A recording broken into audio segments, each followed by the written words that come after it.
So ACE stands for assess, choose, and execute. And it's this framework for how to make decisions. Because I don't know about you, but in school, never learned how to make decisions properly. It wasn't until I got to pilot training where I really started focusing on decision making. That's one of the things they teach us as fighter pilots.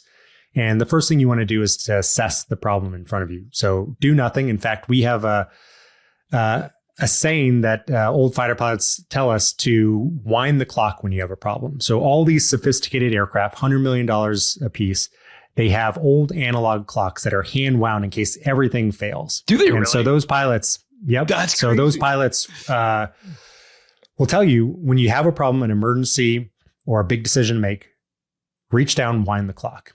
It's a completely useless task. There's no use to it other than to have you pause, take a breath, take it all in before moving on. Because just like that co-pilot, he jumped to conclusions as opposed to just taking a breath and assessing the situation.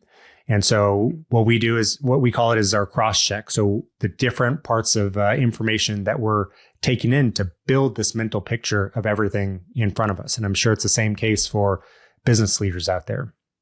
Next is being able to come up with solutions and then choose the correct one. So coming up with solutions, that's creativity. So often people are spring-loaded to just go down one path. And the reason is because it doesn't feel like you're making progress when you're just brainstorming different potential solutions. So often we only spend, a split second doing that, or as a group, because as fighter pilots, we make decisions that are in a split second, but sometimes we're planning decisions that are years into the future if we're planning some sort of a long-term mission.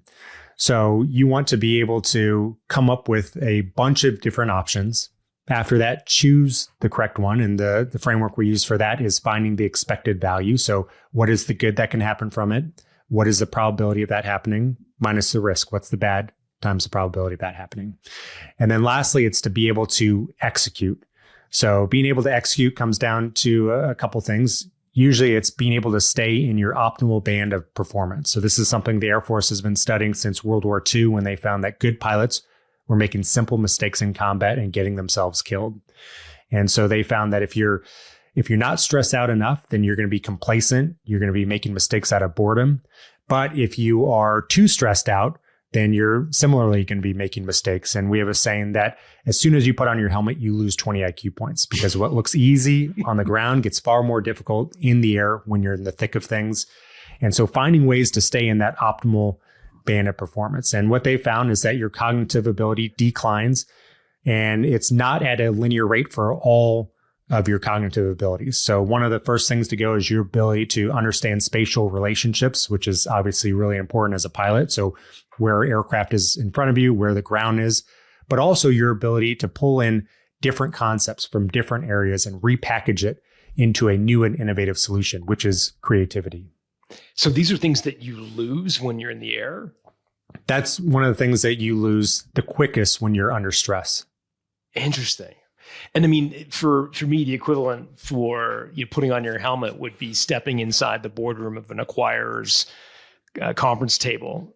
Once everything's the old Mike Tyson, everybody's got a plan until they get punched in the face. Everybody's got a great rebuttal to an acquirer's question or information request. But when they get into the heat of the boardroom discussion and they're on the spot having to answer a question, that's when I think they start to lose IQ points.